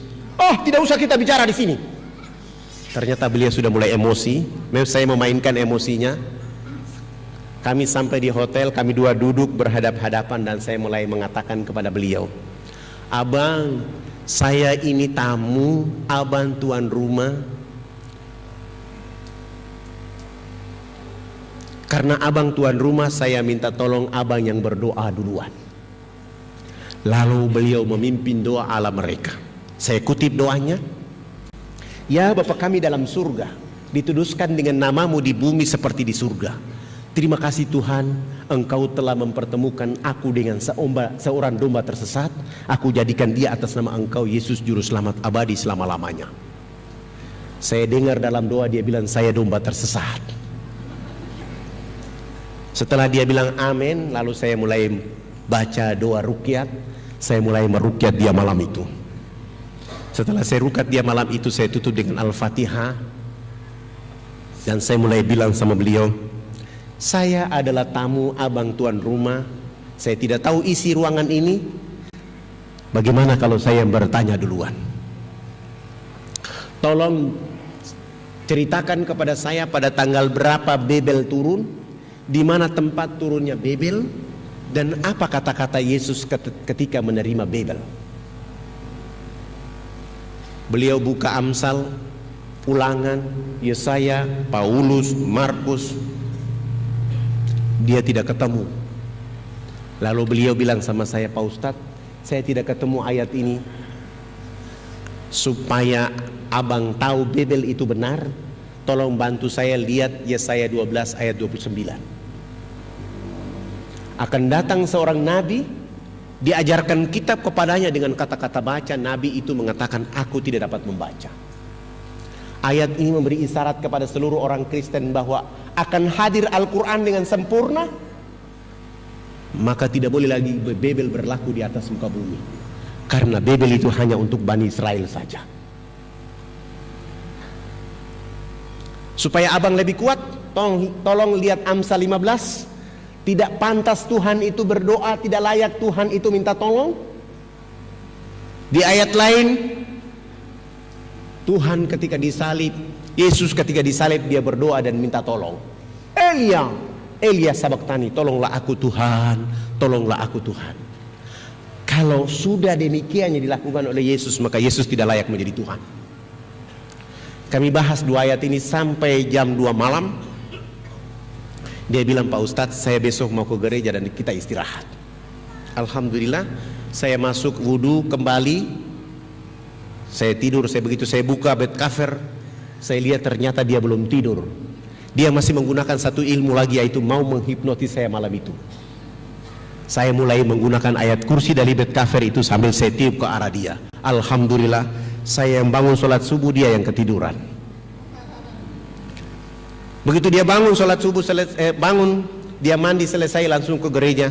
Sampai ke gereja dia mengundurkan diri di gereja dan dia dikejar oleh jamaah pada tahun itu. 3 jari kakinya dipotong. Yang membuat dia yakin tentang kekuasaan Allah dan Islam. Harusnya ketika jarinya dia potong, yang keluar dari kakinya adalah darah. Ternyata setetes darah pun tidak ada yang keluar. Dia lari menuju penginapan. Begitu dia masuk dalam kamar, baru darah berhembus keluar. Di saat itulah dia bilang, saya mengucapkan 2 kalimat syahadat. Keluarganya dilindungi. Kami lari dari Jayapura, dari Biak ke Jayapura, Jayapura menuju Jakarta, dan beliau bersama 12 anaknya hijrah mengucapkan 2 kalimat syahadat. Dia tinggal di Jakarta, di Tangerang. Sesudah itu pergi ke Mesir selama 6 tahun. Dia 6 tahun dia di Mesir, anak-anaknya terus belajar di pesantren di Tangerang. Sesudah itu kembali ke Indonesia menjemput istrinya menunaikan rukun Islam yang kelima. Setelah rukun Islam yang kelima, saya antar kembali mereka pulang ke kampung halaman. Perjalanan pulang ke Biak, kami sholat subuh. Beliau bilang sama saya, Pak Ustadz, saya sudah Islam, saya sudah haji, saya sudah belajar Islam dengan sempurna, tapi saya punya 3 jari kaki ini terpotong. Saya bilang, 3 ini yang dulu abang ingat-ingat, Tuhan Bapa, Anak dan Rohul Kudus. Sekarang sudah tidak ada. Yang ada adalah Qul huwallahu ahad, tunggal. Oh begitu, iya, itu isyaratnya. Alhamdulillah, beliau bangun satu masjid di Biak. Berjalan 5 tahun kemudian, usianya 62 tahun. Kami sama-sama sholat subuh berjamaah. Kami bangun dari sujud, beliau tidak bangun dari sujud. Di saat itu beliau meninggal dunia juga dalam masjid. Saya bergeser lagi berdakwah di Enarotali. Di Enarotali kami sudah tidak boleh lagi pakai pesawat misionaris karena wajah kami sudah diketahui oleh mereka. Akhirnya mau dan tidak mau kami harus jalan kaki dari Nabire ke sini. Berapa lama? 12 hari baru sampai ke sana. Kami berdakwah di sini selama 3 bulan, hanya 1 orang yang masuk Islam. Saya mulai bergeser dari lokasi ini ke Nabire. Nabire saya terus ke Jawa Timur. Datang ke Sunan Ampel, menyampaikan pengurus Sunan Ampel supaya membantu kami pakaian layak pakai dan sabun mandi. Alhamdulillah, 1 bulan kemudian terkumpul 600 karung pakaian, 200 karton sabun, odol, sampo dan sikat gigi. Lalu saya mau bawa pulang menuju Nabire. Ada alumni dari IAIN Sunan Ampel, orangnya tinggi, gagah, ganteng, pintar. Dia ketemu saya dan dia bilang, Pak Ustadz, saya mau ikut antum dakwah di Irian. Boleh ikut saya berdakwah di Irian, tapi jangan tanya amplop. Kalau antum ikhlas silakan. Alhamdulillah beliau ikhlas. Ikut kami dengan bantuan itu. 5 hari kemudian kami tiba di Nabire. Kami turunkan seluruh bantuan, istirahat 2 hari kemudian, dan kami mulai mencoba jalan kaki. Kami baru jalan kaki hari pertama, Ustadz Firman mulai bertanya, kok belum sampai-sampai? Saya diam saja, kami jalan malam bermalam. Besok pagi kami jalan lagi. Pak Ustadz, kapan kita sampai? Saya diam saja, saya tidak jawab. Begitu kami masuk hari kelima, beliau langsung marah-marah di tengah hutan itu. Oh Ustadz Fadlan, ternyata antum bawa saya ke Irian ini dengan membunuh saya di tengah hutan ini. Kalau saya tahu metode dakwah antum seperti ini, saya tidak akan ikut antum. Tolong pulangkan saya dan saya mau kembali ke Jawa Timur. Saya mulai peluk beliau dan saya bilang, Firman, Antum hidup di zaman informasi, komunikasi, semua serba mudah. Coba antum tengok 1400 tahun yang silam. Seorang anak manusia di dalam rahim ibunya, ayah kandungnya meninggal. Begitu lahir ke atas permukaan bumi, air susu ibunya kering. Ibunya menawarkan kepada penduduk kota Mekah untuk menyusui. Semua orang menolak. Jangan kamu menyusui bayi yang tidak ada bapaknya. Begitu dibawa menghadap Halimatus Sa'diyah, suami Halimatus Sa'diyah marah-marah. Wahai istriku, kita butuh upah, kita butuh uang. Jangan kamu menyusui bayi yang tidak ada orang tuanya. Wahai Firman, 6 tahun kemudian bayi ini tidak menyusuikan ibunya lagi. Dia dirawat oleh kakeknya Abdul Muthalib. 2 tahun kemudian bayi ini menjadi yatim piatu, tidak ada ayah, tidak ada ibu. Tapi yang kau tahu, bayi itu adalah Rasulullah Muhammad SAW. Dengan tegar melakukan dakwah, dengan santun menyampaikan dakwah. Ente tidak pantas jadi umatnya Muhammad. Antum tidak pantas jadi beragama Islam. Silakan antum pulang sendiri. Di sana ada binatang buas, ente mau mati-mati aja. Kami mau berdakwah. Bahasa saya ini sengaja saya lakukan supaya dia semangat, dan dia bilang, kalau begitu Pak Ustadz, kita jalan lagi. Alhamdulillah, kami jalan sampai 12 hari, tiba di lokasi. Kami berdakwah selama 3 bulan, tidak ada satupun yang masuk Islam. Saya mulai bilang sama beliau, Ustadz, ini tidak ada orang masuk Islam karena niat antum yang salah. Tapi ada metode dakwah untuk membungkus niat antum supaya dakwah ini hidup. Bagaimana kalau antum anani kakak dengan anak kepala suku? Hah? Maaf Ustadz, saya tidak bicara gagah, saya tidak bicara ganteng, saya bicara dakwah. Jangankan antum, ana juga tidak akan mau menikah dengan orang di sini. Tapi untuk metode dakwah kali ini antum yang paling cocok. Aduh Ustadz, kalau begitu kasih saya kesempatan, saya istikharah selama 7 hari dulu. Akhirnya Ustadz Firman istikharah 7 hari berturut-turut.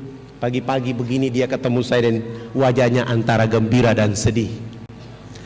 Kenapa lagi wajah antum?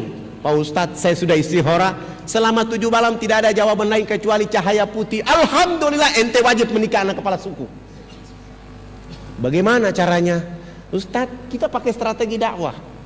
Lalu saya lapor di kepala suku, anak perempuan tertua yang bernama Yakomina itu, kami bawa dia jalan kaki, tutup auratnya, kami bawa jalan kaki ke Nabire, dan kami bawa dia ke Jawa Timur. Yakomina ini sampai ke Surabaya, masuk Islam, dan kami ganti nama dia dengan Aisyah.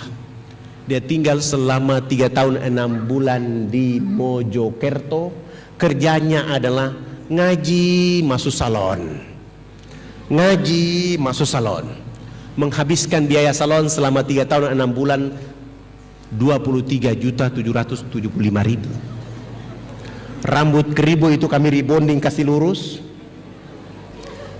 Badan lemak-lemak babi itu kami lulur menjadi hitam manis. Begitu dia pakai gamis besar, pakai jilbab besar, baru Ustadz Firman angkat bicara. Iya ya Ustadz, kalau orang Irian dipoles kayak orang Yaman. Dulu ente mengeluh. Alhamdulillah, si Aisyah ini 3 tahun 6 bulan itu mulai cantik kembali, dan 3 tahun 6 bulan dia mampu hafiz dus 28, 29, 30. Dan 3 tahun 6 bulan dia mampu menghafal 112 hadis dan mulai bisa ceramah di tengah-tengah kehidupan teman-temannya. Akhirnya Firman menikah dengan Aisyah. Setelah akad nikah, saya mulai kasih pengumuman bahwa kedua hamba Allah ini tidak boleh tinggal di sini, mereka harus dibawa ke kampung istrinya. Alhamdulillah, saya bawa istrinya, kami bersama suaminya kami pulang. Sampai di Nabire saya mulai mutar otak saya, bagaimana keadaan supaya wanita ini tetap cantik. Karena kalau kami jalan kaki, keringat selama 12 hari bisa membuat dia kembali ke habitatnya. Akhirnya saya mulai bilang, seluruh jamaah kita harus menjaga sholat 5 waktu kita menjaga bacaan Al-Quran kita selama 1 bulan. Alhamdulillah,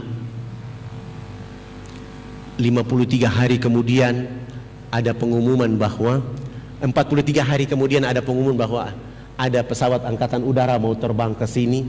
Saya ke sana melapor dan kami 7 orang bisa ikut. Saya mulai bilang sama suaminya, yang besok berdakwah bukan antum, bukan saya, tapi yang berdakwah adalah istri antum.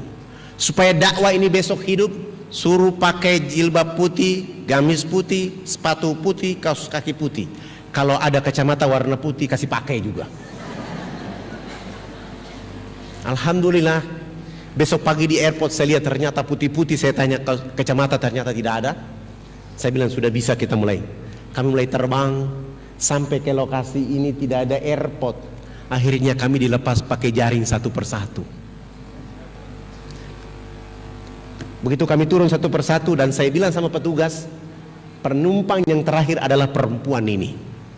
Saya kasih minyak wangi dan nanti begitu dia ijat tangga ini disiram dengan minyak wangi. Alhamdulillah, begitu di perjalanan kena baling-baling, akhirnya gamisnya melambai-lambai. Orang dari bawah kampung berteriak, malaikat datang di kampung. Begitu dia turun berdiri di tengah-tengah kerumunan masyarakat yang ada di kampung itu, langsung dia ceramah pakai bahasa mereka. Saya ini dulu nama saya Yakomina, hari ini nama saya menjadi Aisyah. Saya bisa bicara seperti ini, saya bisa cantik seperti ini, saya bisa berubah seperti ini karena 3 tahun 6 bulan saya pergi ke negeri sana. Mereka merubah saya menjadi manusia yang beradab. Dulu seandainya saya tinggal di kampung ini, saya tinggal di atas potensi kekayaan dari Allah, tetapi saya seperti binatang di negeri ini. Dan hari ini bapak ibu keluarga saya di kampung itu seperti dilakukan oleh orang-orang asing di negeri ini. Dia ceramah kurang lebih 1,5 jam. Ada seorang penginjil perempuan angkat tangan, hai Yakomina, kami bersedia masuk Islam, tetapi kami juga cantik seperti kau. Suaminya bilang sama saya, Ustadz, di tengah hutan ini salon mana yang mau datang? Saya bilang urusan salon urusan saya, yang penting mereka sudah ada niat. Kami tinggal 1 minggu kemudian saya mulai turun jalan kaki kembali ke Nabire. Saya ke Makassar, kumpulkan uang dari masjid ke masjid. Alhamdulillah dapat 35 juta. 15 juta itu khusus untuk beli belas kencur, alat dulur, rebonding. Seorang dai harus begitu. Setelah alat-alat kecantikan itu sudah siap semuanya, saya mulai tanya salon mana yang bisa bantu dakwah. 1 bulan, 3 bulan 10 juta. Alhamdulillah ada kelompok Wardah. Saya bayar mereka 10 juta dan saya bawa mereka. Kami sampai di sana ada Hercules dan kami terbang ke sana turun. Sampai di sana kami tidak mulai langsung berdakwah, tapi kami mulai buat bilik-bilik kecil sebanyak 10 buah. Bilik yang pertama isinya cermin, bilik yang kedua isinya tanah liat, bilik yang ketiga isinya air dan dengan sabun dan sampo, bilik keempat, kelima, keenam, ketujuh pekerja salon ada di dalam. Karena di pedalaman itu belum pernah ada ibu-ibu dan warga kita melihat wajahnya di cermin. Kami mulai membuat antrian ibu-ibu.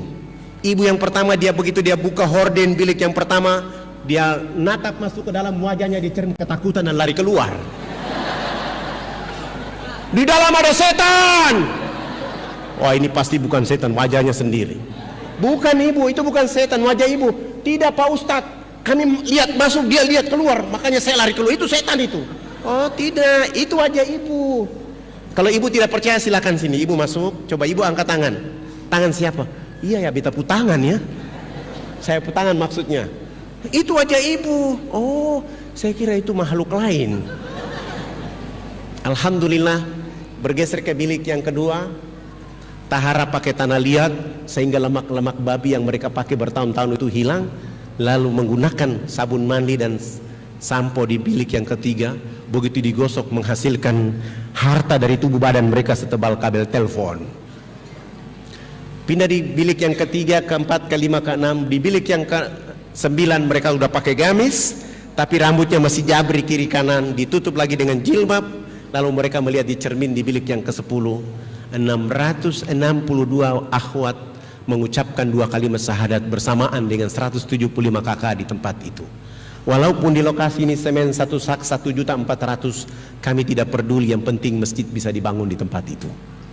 Alhamdulillah kekuatan dakwah itu terus tumbuh berkembang, dan hari ini bahkan teman-teman dan umat Islam yang berkumpul menjadi jamaah IKADI pada bulan Desember yang lalu sempat menitipkan acara Jambore Dakwah Internasional yang menghadirkan 1.500 anak plus 2.500 warga untuk mengikuti kajian Islam selama 15 hari di tempat itu dalam rangka menjaga kekuatan dakwah, sehingga alhamdulillah Islam menjadi tumbuh. Dan mohon doa, kami akan membangun sebuah masjid terbesar ukuran 30 kali 30 di Jayapura, dan di beberapa tempat dengan nama masjidnya Masjid Isa bin Maryam, atau dalam bahasa Inggrisnya kami menyebut Masjid Yesus bin Maryam.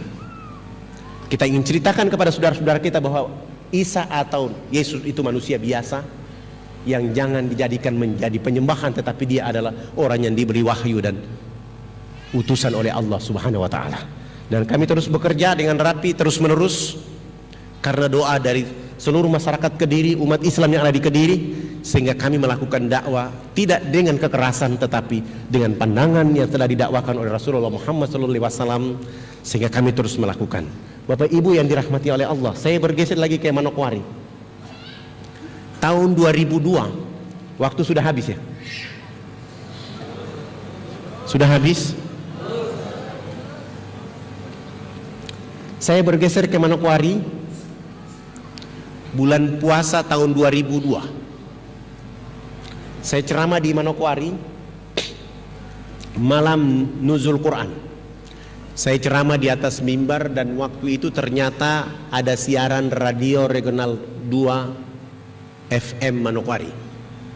Tapi panitia tidak kasih tahu saya, sehingga saya ceramah di atas mimbar itu begini: tidak ada kitab suci di atas muka bumi yang dibaca dan didengar mendapat pahala kecuali Al-Quran. Rasulullah Shallallahu Alaihi Wasallam bersabda, la aqulu alif lam mim harfu, walakin alifun harfu, walamun harfu, amin harfu. Rasulullah Shallallahu Alaihi Wasallam bersabda, alif lam ini bukan satu huruf. Alif satu huruf, lam satu huruf, mim satu huruf. Setiap orang yang membaca satu huruf pahalanya 10 derajat. Sementara buku-buku yang lain, kitab suci yang lain dibaca dari pagi sampai dengan sore, tutang gigi yang sakit tapi tidak ada pahala sedikit pun. Ternyata ada ketua dewan gereja Manokwari, namanya Pendeta Saulieno, mendengar suara saya itu, dan pagi-pagi beliau marah-marah. Begitu sholat subuh selesai, saya masih baca Quran menunggu waktu duha. Di waktu duha beliau datang dan marah-marah di situ. Siapa yang tadi malam ceramah bahwa tidak ada kitab suci di dunia ini dibaca dan didengar dapat pahala kecuali Al-Quran? Itu akan membuat kita tersinggung. Begitu beliau datang dan saya ketemu, saya bilang, Bapak, saya ini puasa. Saya puasa, jadi kalau Bapak ribut-ribut seperti ini akan mengganggu puasa saya. Bapak katanya bicara cinta kasih, bicara kasih sayang, tapi kok Bapak ribut pagi-pagi ini? Kalau mau bicara dengan saya, bicara dengan tenang. Alhamdulillah, beliau mulai bilang sama saya, Pak Ustadz, hari ini umat Kristen di Manokwari marah karena Pak Ustadz ceramah tadi malam. Saya bilang, saya ceramah itu dikhususkan kepada umat Islam. Kalau ada siaran lewat radio itu hanya untuk menguatkan umat Islam yang tidak datang ke masjid. Tapi kalau Bapak tersinggung, saya tidak menyinggung apa-apa dalam ceramah saya itu kecuali mendorong umat Islam untuk membaca Al-Quran lebih rapi. Bagaimana kalau kita dialog antar umat beragama? Boleh, tapi hanya 4 mata 4 telinga.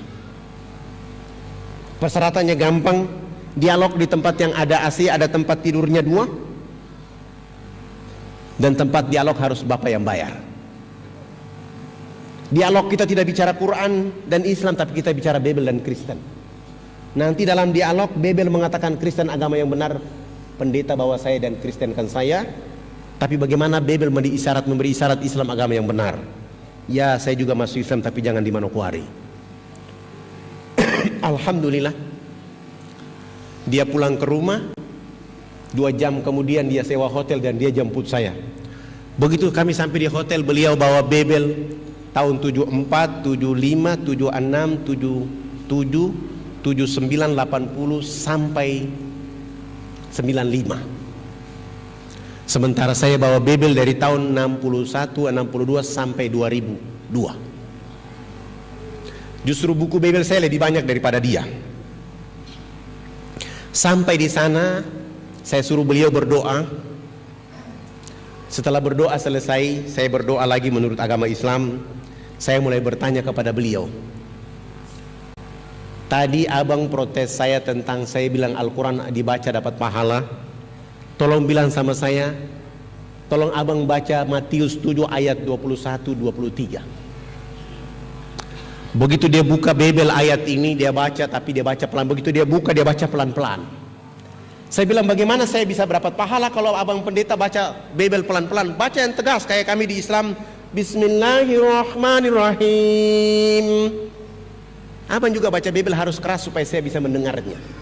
Lalu beliau membaca ayat ini.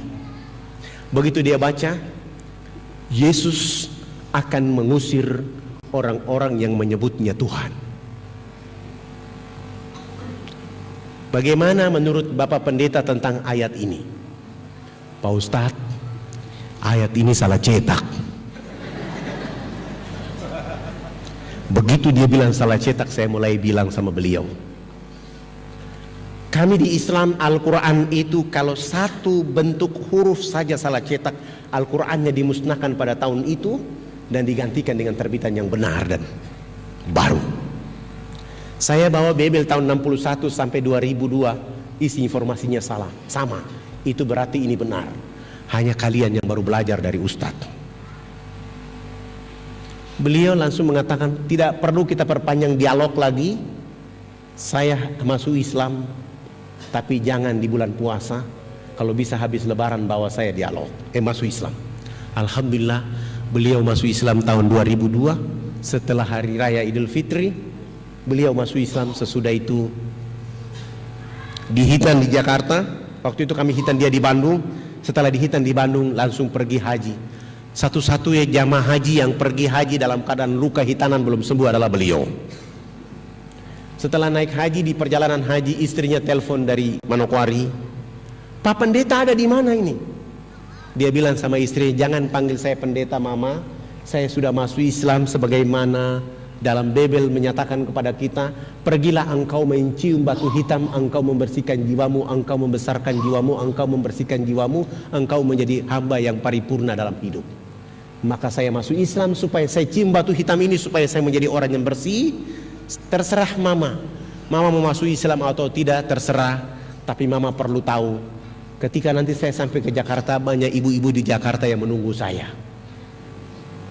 Subhanallah, istrinya akhirnya terbang dari Manokwari dan ikut masuk Islam di Jakarta, menjemput suaminya. Hari ini beliau menjadi ketua Merapi itu di Manokwari untuk membantu dakwah kami. Bapak Ibu yang dirahmati oleh Allah Subhanahu wa taala, kekuatan dakwah itu dilakukan oleh karena satu, hanya ridha dan rahmat Allah semata. Kita jaga agama ini bersama-sama. Indonesia ini mau maju, umat Islam negeri ini mau bermartabat, umat Islam negeri akan menjadi potret umat Islam di dunia apabila memahami Islam dengan baik dan benar, mendakwakan Islam dengan baik dan benar, dan menempatkan Islam benar-benar menjadi tangguh dan kuat dalam segala kehidupan. Sehingga Islam itu mencerdaskan semua orang, baik tingkat RT, RW, kecamatan, kota, kabupaten, bahkan provinsi dan seluruh. Maka kita akan menemukan orang-orang Islam yang menebarkan kecerdasan, orang Islam yang menebarkan pencerahan, bahkan menjadi rahmatan lil alamin dalam kehidupan kita. Siapa orangnya? Rasulullah Muhammad sallallahu alaihi wasallam. Siapa yang mengikutinya? Sahabat-sahabat Nabi. Siapa lagi yang melanjutkannya? Para alim ulama. Siapa lagi yang meneruskannya? Para dai-dai.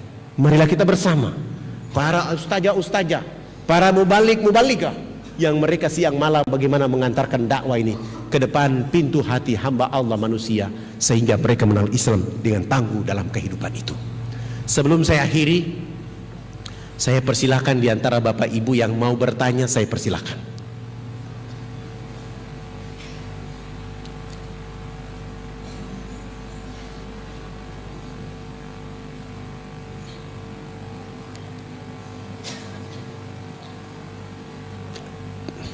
Dari ibu-ibu ada? dari bapak-bapak, atau ada yang mau mendaftar jadi dai? Untuk laki-laki dan perempuan yang menjadi dai di Irian hanya satu persyaratan, wajib menikah anak kepala suku.